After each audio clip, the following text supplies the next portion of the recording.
Hello, and welcome to Alcohol Free Radio. I'm your host, Chris Becker, and I'm excited to have you join us. Whether you are new to the amazing and growing alcohol-free community, or someone who is already familiar, we hope you enjoy our program. This is where you can hear from people making a real difference, whether as brewers and creators of amazing beverages, influencers in the community, retailers, authors, storytellers, and more. You'll be hearing from some amazing people, and hopefully learn some new things about the growing world of alcohol-free. We will be using a few segment formats and hosts as we aim to break it down and bring it all together. Our goal is simple: to build awareness about this great community and help make alcohol-free fun, easy, and tasting great. So here we go. Enjoy.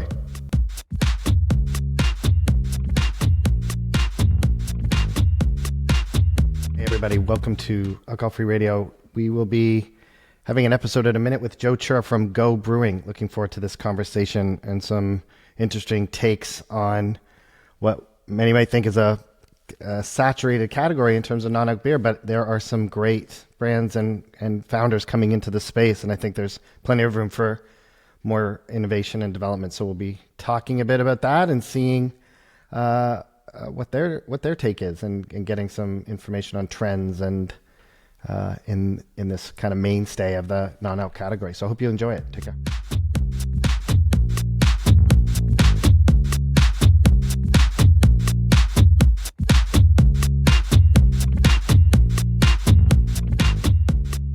Hey everybody, welcome to Alcohol Free Radio. And this episode, I'm excited and looking forward to the conversation with Joe Chura from Go Brewing and getting into hearing about the inspiration and in a great and constantly evolving category of non-alc beer. So welcome, Joe. Thanks for having me, Chris. Yeah, absolutely. So, I'm definitely interested in, hearing about Go Brewing and, the brands that you guys have been working on and the formulations. But before we get there, maybe give us a bit of background. What did you do before you founded Go Brewing? Yeah, before Go, just quickly backing up. Yeah. 20-year-old kid, started on the assembly line at Ford Motor Company in Chicago. Okay. Found out I was going to be a dad when I was really young and couldn't even take care of myself. And I was like, okay, I got to grow up quickly. Ended up after 5 years working on the line, in between building the 1998 Ford Taurus. I'll just age myself and date myself right there. Yeah. I was reading textbooks and over time, it took me doing that 15 seconds in between cars, 8 to 10 hours a day for 5 years. I graduated college and I worked my way up through the marketing and sales division at Ford Motor Company. And at the time it was the early 2000s and the internet was just starting to take off. So my job was to wholesale dealers cars, but I had this other kind of side job, which was to teach them the internet and that it wasn't going to be a fad. And I was just learning it myself. And my background was in a bit of computers. I wouldn't say my background is, I just loved computers as a kid. Mm-hmm. I would program on the Commodore 64. I would be infatuated with it. And oh, nice. Mine was a TRS-80. So I feel. Oh, really? Nice. Yeah, I mean, I remember taking I would write 1,000 lines of code just to see a spaceship go back and forth. Yeah, it was kind of crazy. But I was just a nerd into that. So when the internet started to evolve really quickly, these car dealers didn't even realize that these were real people on the other end. They're used to getting faxes and phone calls, and I was like, no, these are people, and we got to develop processes for these. I mean, it was just a completely different time, and it really kind of I just furthered my love for computers, and then obviously the internet, and then fast forward a few years, in 2011, I ended up creating a digital marketing company, mainly focused on helping car dealers drive traffic to their websites through means of search engine optimization. Yep. Through, at the time, Google AdWords, and then shortly thereafter, social media advertising. So this is 2011, 2012. Wow. Right. And quickly I found that we were sending all of this traffic to these websites that just didn't convert well. There was no tracking set up. Right. And then one thing led to another, and I built a software company in addition to this marketing company. So I had two companies that I built. One was 2011, one was 2013.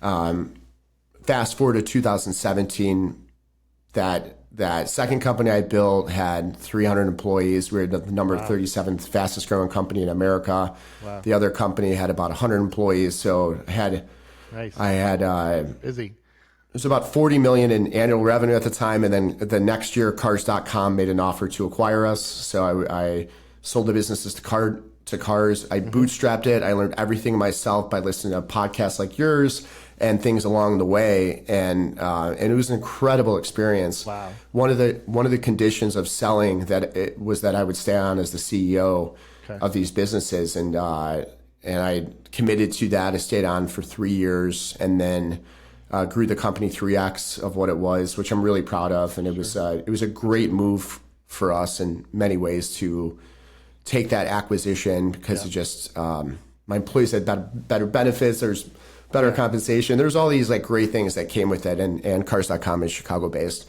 I went to try to leave at the end of 21 just because I wanted to move on. The company now at that point that I built had 900 employees, and I found myself like not doing the fun stuff anymore. My kind of sweet spot was creation, I found, and my really kind of like thinking about what made me happy was like the building phase, and like just getting to that place, obviously, but I wasn't like really into it for kind of the maintenance and to grow it incrementally. I wanted to grow it significantly. So, but they made me an offer to be the chief innovation officer of a public company. So I did that along the way, Chris. Height of COVID, 2020, my wife and I looked in the mirror, and despite the kind of quote unquote success I had, we were overweight. I had a blood test, and it was red everywhere in terms of like I wasn't in the good zone of where I should have been. And we kind of looked at each other and we're like, what's the point of this if we're not going to be healthy? And we had 2 young kids, and we started to like really evaluate things. And for her and I, like we were the meme that you see on social media where it's like you just buy all these healthy groceries and you end up getting fast food that same night, when you want to start your diet. And the diet always started Monday, and then if it was near the end of the month, it started the first of the month. And we just kept pushing things back. And we did this challenge first called 75 Hard. In 75 days, we abstained from some alcohol, and it changed my life. Stuff. I was, I went from like not doing much to that. It was kind of crazy, but it really made me open my eyes. Weight started to pour off. And for those that don't know what 75 Hard is, I'll back up for a second. It's 75 days. It's a self-police challenge, and you have to do a lot of things. Like you have to do 2 workouts a day. They have to each be for 45 minutes. One that has to be outside. You have to drink a gallon of water. You got to read a bit. Yep. And you have to follow a diet, whatever diet you want. You just got to stick to it. But the hardest thing is, at least for me, was you can't drink alcohol during that time period. Right. So it kind of thrusted me into this mode where I'm like, okay, this is me against me here. I have to get through this challenge. And despite how much willpower I had these massive cravings for alcohol that I developed over decades of just habitually drinking. And what I realized is 3 weeks into it, I was like, I've been under the cloud of alcohol almost since I was 15 years old, meaning I at least had 1 to 2 drinks in a week. And didn't know what it felt like to not be under this cloud of alcohol. Right. And then the bags under my eyes, which I thought were permanently there, started to go away. Weight started to come off. I started to feel like mentally clear. I had less anxiety. Just all these positive things started to happen. But I had these massive cravings. Sorry, I'm interested in the 75. So how far, because that's a massive accomplishment. So first of all, congratulations. How far in do you start to see some of these things that maybe you didn't even expect, like the bags under your eyes? Like, is that at the end, or is it? No, 3 to 4 weeks, you really start to see a lot. I mean, first week is just a struggle. Like you're just like, you're running past the bar that you want to go to. And, when you can't have something, you want it more, clearly, right? Like I would have been fine going past that bar, but the hamburger at this place called Jackson Pub never smelt better. And like that, you know what I mean? It's just like, you're mentally screwed because you're just so used to being allowed to do this stuff that it took a lot of willpower the first week. Second week took a little less willpower. By week 3, you're like, there's something here. It was easier. It wasn't easy, but it was easier. So yeah, week 3, you start to see that. I think by week 4 though, like at the end of week 4, like you're kind of detoxed. Like all of it's out of your system. You're mentally clear, and that's why I like these things like Dry Jan and Sober October. I think are really positive because yes, it's a chance for someone to just step away from what they're habitually used to and see if you could challenge yourself. Exactly. And people that, might do it for 2 weeks and quit. I think the average is like 18 days. Yeah. But at least you tried it, and hopefully you got a taste and try it again. But like, I'm not sober. So I believe my lifestyle, and everyone's on the spectrum, is more of like hybrid drinking, where I don't drink a lot of alcohol anymore by any means, but like I don't restrict myself to never have it. If there's the right occasion, I'll have it. Okay. So, I had these massive cravings along this journey, and the only thing that I found that helped my cravings were non-alcoholic beer, because it was really the only thing that tasted like the real thing. And like we talked about before this podcast, Athletic they were starting to emerge. So I had a couple of theirs, I even had old duels in some places, and and it really just helped me. And I was like, man, there's something here. And just studying the industry and where everything was going, I just really kind of had this like seed planted at that moment. Like, wow, I can create something different here that's a consumer-based product, not a business-to-business product. Yeah. And really the main catalyst that gave me the confidence, because I didn't know anything about brewing beer, I didn't know anything about retail. What gave me confidence is the fact that I could sell it online. Yes. And because that's what I knew. Because you knew. We were doing hundreds of millions of dollars with Google and Facebook on behalf of other people, not our money. But so I was just really like confident, and I was confident I understood search engine optimization and websites and marketing and branding, and I just loved all that. Like, it fueled me so much that I was like, wow, I could build a product. It could help not only myself with distinct flavors and styles, but it could help other people. Right. And at that moment, my wife gave me the thumbs up. She's like, yeah, I love the idea too. And she knew I was kind of like soul searching a bit, because after you sell a company, you're, I was so fortunate, Chris. And it's hard to even talk about this, but like, there's something that, you've built this big thing, and now it's kind of like, it's gone. It's like, it's not gone, but it's not yours anymore, and you can't make decisions and evoke change the way you were able to before, or innovate. I mean, my whole thing was innovation. So this was like the perfect thing. And, but I didn't know how to channel that energy and know 100%. 100%. And it's kind of funny because like toward the end of my tenure at Cars, like again, incredible company, because I found myself not doing anything I loved anymore. I started to feel a little bit depressed, and I didn't know why. Like, I couldn't pinpoint it. I'm like, I shouldn't be depressed. Like, this is, I have the American dream here. Like, it was incredible. Yeah. And it's because when I started to work on Go, I couldn't stop. And I was like, this is it. Like, this is what I'm missing. Hands on keyboard, working all night, building email flows, like building stories about our beers, like thinking about that, like 18 to 19 hours a day. Literally, ever since that moment, I've been focused on the business, and that's when I knew, okay, we're gonna have advantage here, and we're also have a chance to do a really good thing in the industry, because I am gonna outwork everyone. Yeah, like there's no stopping. Yeah, like once I have this idea, so I put a job posting out for a brewer before I even had a company, because I'm like, I got to start there, and ended up talking to a few people. I didn't even know what questions to ask. It was pretty ridiculous at the time. And I just had a gut feeling from hiring a bunch of people that, the guy I was talking to was the right guy. And we literally transformed my garage into a brewery. Okay. And I brought another person over that had worked with me at my last company. That was my operations kind of go-to guy, ran support, just kind of did all the stuff that was really hard to do that I could focus on the business. So brought him over. He was totally down. He was a big beer fan. Hired a quality person. So we had like literally 4 people in my garage. And then when brewed. was this? Just 2022. So we brewed all of 22.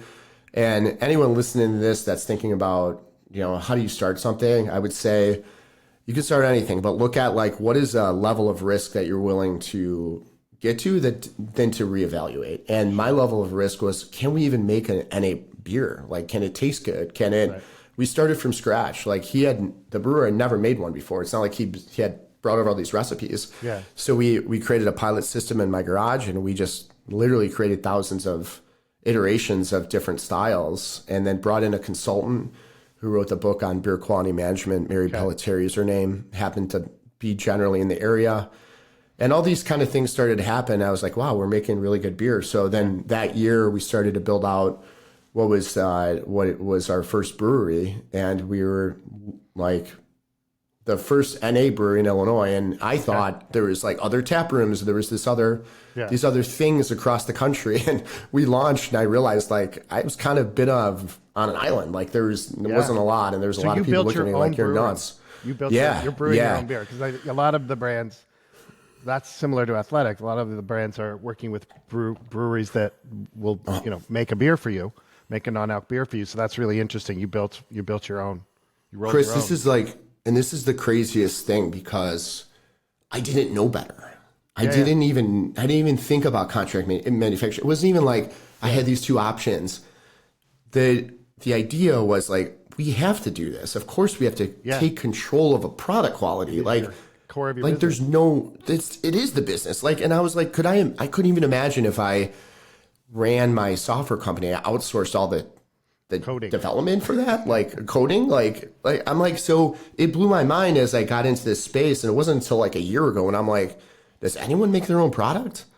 Like, and Athletic clearly does. And the beverage industry more broadly, that was a big wake up call for me. Even companies that I thought were wineries aren't. They're more branding companies, or, not that they're not good at what they do, but that was a big eye opener for me as well. Yeah, 100%. And I realized that like in the last year, wow, we have an interesting opportunity, because we can innovate and test and experiment. And that's kind of the crux of our earlier conversation of like, what are we doing with like now this brewery? And we since expanded too, which I could talk about in a minute. Yeah, but that is the advantage that we have. Like what is our strategic advantage compared to our competitors? We can move fast. We could test. We have a really great direct to consumer business, and we create a lot of product. Yeah. And a lot of different styles and varieties to see what hits and to play around, to explore. And the advantage that we have, because we sell online, is we have an outlet to sell that on Amazon, on our website. Yep. We have a beer club with thousands of members now. Nice. They get a recurring order. Yeah. And all of those things are really good places to get feedback, to test, to iterate, to play. And that was the hypothesis of the business. But then along the way, so 22 built in my garage, 23 the brewery launches here. By 24, we were realizing this brewery we just built, we're going to hit capacity in it. Okay. We're going to hit our capacity. So I'm like, okay, well, here's what I know. I want to still control our product. Mm-hmm. Well, how do we do that when to build another brewery is going to take me years? It's going to be $30 million plus. To contract brew just wasn't something I would want to do. It would be last on my list of options. So I was like, okay, well, what's another feasible option? And that was to find a brewery with excess capacity, form an actual business with them, a joint venture, help them with their OpEx, put all of kind of joint employees from both companies in a separate entity, and then manufacture beer for both of us. And that's exactly what we did. And I made a significant investment in this brewery in the sense of having, we went from a 15-foot pasteurizer to a 75-foot pasteurizer to no cartoning, no automation, to a fully functioning canning line with conveyance and cartoning and a tray packer and things that really enabled us to get places like Costco, which we just launched 100 Costcos a few months ago, and to get the retail footprint so between 23 and 24, I hired an amazing head of sales who had a ton of experience in the space, brought on some sales leaders that he knew. People reached out to us from his previous life, and all of a sudden we built this amazing sales team, and today we're in a little over 5,000 locations. Our market share is going up significantly, and some, we look at Nielsen data all the time, so we're arguably the fastest growing non-alcoholic craft beer company out there. I mean, Athletic's obviously much bigger, but as far as the fastest growing. So yeah, that's the story in a nutshell. Yeah, I think one of the interesting things, and we have a similar story in the sense that also from tech, but started with the online somewhat, some of it on purpose, some of it through, everyone has a plan until you get punched in the face with the pandemic, but that direct connection with the customer and what they're looking for, from flavor to price to varietals to whatever. Our story is similar more from a wine and RTD perspective, but I think it is unique because while lots of people sell online, but they do it through a 3PL or whatever, if you're hands-on writing the email flows, you're looking at the data and seeing what's happening there. It's a unique opportunity if it's used. Like I said, lots of people sell online, but they're not using it as a channel to have a direct relationship with the customer. I was talking to somebody in the UK. We were talking about Heineken, and obviously that's been a huge success for them, the Heineken 0.0. But basic point was they worked with them on the marketing side, and Heineken, they don't know where their product's being sold. Therefore, there's no relationship directly with the customer. I'm sure there's surveys and they hire people, but it's more of a corporate interaction. So that ability for you to have that right from the get-go and use that to help with your development is amazing. And, maybe on that, can you talk a bit about,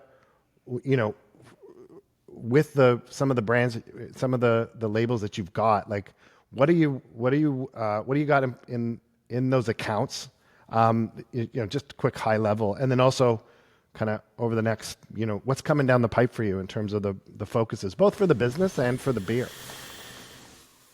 Yeah. So the accounts, we have 5 beers, which we're really excited about to have this nice brand family in most retailers. So near you, we're in all the Wegmans, very great partnership. We have our Sunshine State. It's a tropical IPA. We have a Pilsner, our Sunbeam Pilsner. Okay. We have a gluten-free beer called Freedom that's actually made with millet and buckwheat. Okay. Which, again, I didn't even realize we were the only ones that were actually making a non-alcoholic gluten-free beer. Like that was truly gluten-free, not just with Clarex or chemical added at the end. We have our New School Sour. Okay. And then we have a double IPA, which is one that really stirred up the beer community when you have a double non-alcoholic IPA, but it's super fun. I love controversy like that. It's great. So those 5 are generally going to be in retailers across the country. We're in 20 states right now. We're opening up California this year. Great. Very excited about that. That's our number 1 direct to consumer market. Have a lot of data from people in California, and online we run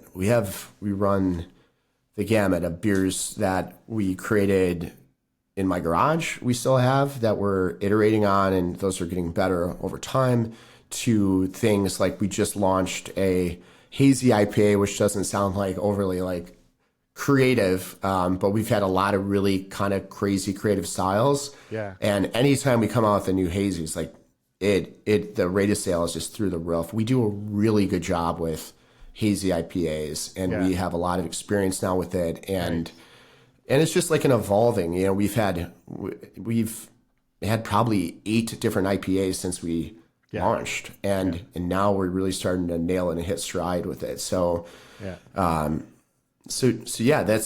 kind of where that's at. And in terms of online sales, in 24, about 50% of our revenue was online, 50% was in retail. Mm-hmm. This year, it's probably going to switch to 70% retail, 30% online. I imagine that online number is going to get smaller as a percentage as we grow, just because the volume and that the economics. But to your point earlier, I mean, the ability to collect data and do that early on and ask questions. And the amazing thing about the community right now of people that are drinking NA is, one, it's an incredible discovery moment for people in the sense that like they're going down an aisle in a grocery store and now there's a whole section of non-alcoholic beverages that didn't exist a year or two ago. Even now, you can see it sometimes in a badly merchandised grocery.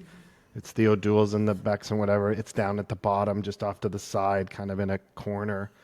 It's still got a long way to go. I mean, I think you guys, obviously with innovators like Wegmans, you're going to see well-positioned pieces, but there's so much upside still across the country left to do. So much. And then you have this discovery of brands where people are proud that they've found Go Brewing, or they're proud that the first one to have the style, and because of Reddit, Facebook groups, like we monitor all of that stuff, and some of it's like you cringe because you want to jump in there and like start defending things, but at the same time, it's like everyone has different tastes, and we'll get a negative review and a positive one right after that, and then overall we look at everything, and if there's an issue, we dive into it with the customer, or we try to figure it out, and we're extremely hands-on. But to get that level of data, to your point, is just significant. And honestly, like we have a good business on Amazon too, but we don't get that customer data. We can't really communicate with those customers in the same way. No. There is that like tangential thing where customer sees our name and on the package, and they could Google it and maybe buy from us their next purchase. But there's nothing guaranteed versus that recurring purchase rate, which ours is pretty significant. And our beer club, this year we tried something bold because of the zero-party data, and we asked customers, like, what is it that you want? Like, what's the number one thing? And we actually did this, Chris, when we were redesigning our new cartons, which I attribute to our significant increase in rate of sale, because when we first launched, the cartons were a bit of a disaster. You create something, and then all of a sudden you have an opportunity to get into retail, and you don't have time to make it perfect. So it's like, okay, this is better than nothing. Well, when you get to retail, you got like one shot, and we came out of the gates with a non-ideal carton. So we changed it around. Well, in doing so, we asked our customers a lot of questions through zero-party data. So for the audience that doesn't know what that is, after you purchase online, Shopify website, which many of us have, a little box pops up, and you could put in there any question that you want to know the answer to. And we said, okay, if you're in the store and you already know you want non-alcoholic beer, what are the other things you're looking for? And number one, far and away, was style and variety. Far and away, to over-index everything. And that is what our hypothesis was. So it was backed up with data. So we're like, okay, well, if customers want that, what if we created a beer club where we really play off the strength that I would argue that no one else could do today. Athletic is extremely big. They could do it if they wanted to, but you cannot do this if you contract manufacture. And that is, every month we have a new style of beer. Oh, wow. Available to beer every month. And every month so far this year, we've had a new style of beer. It's available to the beer club only. And then if there's leftover beer for the next month, because the first couple months we're trying to figure out how much do we make of said style, because some styles move faster than others, but they're funky, they're crazy, they're our ability to play and innovate, and the brewers are excited about it. So like that's the other team. Like we have a happy team because they're not making the same beer over and over and over again. Oh, interesting. But that's allowed us to like find home runs for us. Like that is why we have a double IPA in the market. That was created based off a conversation I had with a non-alcoholic bottle shop. And next thing I know, it's online and it sells out in a week. And I'm like, oh, let's do another batch of it. It sells out in a week. Let's do 2 more batches of it. And now it's a staple. Now it's in retail because we tested that. So we use that same story when we're talking to retailers, is that we have all of this data and we're collecting it and then we're using it. And this kind of goes back into when we just made a brand extension with what we're calling is a microdosed THC beverage that drinks like a beer. Yeah. And it's called Easy Man. And the advantage that we have compared to like a Heineken, which is kind of a crazy example because they have so much power that what I'm about to say pales in comparison, but just like for the thought experiment, we now have all these customers. We have their information. They trust us. Yeah. we email them and say, hey, this may not be for you, but we have this other product. Yeah. This is a great alternative to alcohol for a functional thing. And then we create email flows on the website. So if they purchase a Go Brewing product, we ask them a question. Would you consider trying a microdose THC product that we also make? Yeah. And if the answer is no, we don't offer it to them. If the answer is yes, 2 minutes later, they get an email with that offer for that. So it's like there's so much opportunity to be smart when you have an audience. And anyone who looks at the Mr. Beast of the world or Prime or any of these people, like, why do they win? They have an audience. They could sell out a store in 5 seconds because they have an audience. And that's really important for a brand like ours to grow. And we've been doing it since day one. That's amazing. And yeah, I think seeing what's happening out there, and the THC beverage category is obviously very adjacent, but there is that opportunity to kind of bring the two together. Some people are already tincturing THC into their non-alc wine or what have you, but actually put it together, kind of the classic 2 beer buzz can or 2 cans. That's amazing. So it's great to hear that you're innovating in those ways. And it's not, obviously it's based on inspiration of you and your team, but it's also with the conversation that you're having with the customers, which is great to hear.